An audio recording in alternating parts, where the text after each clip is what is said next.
Guys, ಇವತ್ತು one of the beautiful rainy days ಅಂತ ಹೇಳ್ಬೋದು. ಬೆಳಗ್ಗೆಯಿಂದನೇ ಮಳೆ, ಬೆಳಗ್ಗೆ ಫುಲ್ಲು ಬಿಸಿಲಿತ್ತು ಗಾಯ್ಸ್. ಸಡನ್ನಾಗಿ ಮೋಡ ಮುಚ್ಕೊಂಡು ಸಡನ್ನಾಗಿ ಮಳೆ ಬಂದುಬಿಡ್ತು. ಅಂದರೆ ನಾನು ಮೋಸ್ಟ್ ಆಫ್ ದ ಮಳೆನ ಕ್ಯಾಪ್ಚರ್ ಮಾಡೋಕ್ಕಾಗಿಲ್ಲ, ಯಾಕಂದರೆ ನಾನು ಒಳಗಡೆ ವೀಡಿಯೋ ಎಡಿಟ್ ಮಾಡ್ತಾಯಿದ್ದೆ.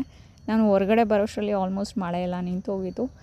ಆದರೂ ಮಳೆ ನಿಂತ ಮೇಲೆ ಹೇಳ್ಬೇಕಾ ಎಷ್ಟು ಚೆನ್ನಾಗಿರುತ್ತೆ ಅಂತ. ಬೆಟ್ಟ ಗುಡ್ಡ ಎಲ್ಲ ಫಾಗ್ ಎಲ್ಲ ಮುಚ್ಕೊಂಡಿರುತ್ತೆ. ಸೊ ಅದೆಲ್ಲ ಕ್ಲಿಯರ್ ಆಗೋದು ನೋಡ್ತಾ ಇದೆ, ಎಂಜಾಯ್ ಮಾಡ್ತಾ ಇದೆ. ನನಗೇನೂ ಗೊತ್ತಿಲ್ಲ ಗೈಸ್, ನಾನು ವೆದರ್ ಎಲ್ಲ ನೋಡ್ಕೊಂಡು ಎಂಜಾಯ್ ಮಾಡ್ತಾ ಇರ್ತೀನಿ. ಸೊ ಇವತ್ತು ಹಾಗೆ ಬೆಟ್ಟ ಗುಡ್ಡ ಎಲ್ಲ ಕ್ಲಿಯರ್ ಆಗೋದನ್ನು ನೋಡ್ತಾ ಇದೆ. ಎಷ್ಟು ಚೆನ್ನಾಗಿ ಅನ್ನಿಸ್ತು ಗೊತ್ತಾ. ಮಳೆಗಾಲ ನನಗೆ ತುಂಬ ಅಂದರೆ ತುಂಬ ಇಷ್ಟ. ಮತ್ತು I would literally treat anything from ಮಳೆ. ಯಾವಾಗ ಮಳೆ ಬಂದರೂ ಪರವಾಗಿಲ್ಲ ಗೈಸ್. ಆದರೆ ನಿಮಗೊಂದು ವಿಷಯ ಗೊತ್ತಾ, ಮಳೆ ಬಂದರೆ ನನಗೆ ಎಷ್ಟು ಕಷ್ಟ ಆಗುತ್ತೆ ಅಂತ. ಮಳೆ ಬಂದು ಒಲೆ ಅಣ್ಸೋಕ್ಕಾಗಿಲ್ಲ ಅಂದರೂ ಪರವಾಗಿಲ್ಲ, ನಾನು ಮಳೆನೇ ಬೇಕು ಅಂತ ಹೇಳ್ತೀನಿ. ಆದರೂ ಒಂದೊಂದು ಸಲ ಈ ಫೇವ್ರೇಟ್ ಮಳೆ ನನ್ನ ರಿಯಾಲಿಟಿಯಲ್ಲಿ ದಬ್ಬುತ್ತೆ. ಅದೇನಂದರೆ ಒಲೆ ಅಣಿಸೋದು. ಸಖತ್ ಕಷ್ಟ ಗೈಸ್ ಮಳೆ ಬಂದಾಗ.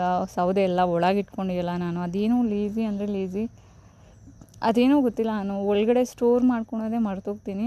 ಅದರಲ್ಲೂ ಇವತ್ತು ಬೆಳಗ್ಗೆ ಸಡನ್ನಾಗಿ ಮಳೆ ಬಂತು ಗೈಸ್. ಅಂದ್ಕೊಂಡೇ ಇರಲಿಲ್ಲ ಮಳೆ ಬರುತ್ತೆ ಅಂತ. ಸೌದೆ ಎಲ್ಲ ನೆಂದೋಗಿತ್ತು, ಆದರೂ ಅದನ್ನೇ ತೊಗೊಂಡು ಒಲೆ ಅಣಿಸಿದ್ದಾಯಿತು. ಅಂದರೆ ಇದು ಜಸ್ಟ್ ಬಿಗಿನಿಂಗ್ ಅಷ್ಟೇ. ಒಂದೊಂದು ಸಲ ಅನಿಸ್ತಾ ಇರುತ್ತೆ ನನಗೆ, ಯಾರಾದರೂ ಬಂದು ನನಗೆ ಕೂರಿಸ್ಬಿಟ್ಟು ಒಲೆ ಎಲ್ಲ ಅಣಿಸಿ ಕಾಫಿ ಟೀ ಮಾಡಿಕೊಟ್ರೆ ಎಷ್ಟು ಚೆನ್ನಾಗಿರುತ್ತೆ ಅಂತ. But that never happens guys. ಯಾವಾಗಲೂ ಅಷ್ಟೇ, ಯಾರೇ ಬಂದ್ರೂ ಯಾವುದೇ ಥರ ಸರ್ಕಮ್ಸ್ಟಾನ್ಸಸ್ ಇದ್ರೂ ನಾನೇ ಒಲೆ ಅಣಿಸಿ ಕಾಫಿ ಮಾಡಿಕೊಡ್ಬೇಕು.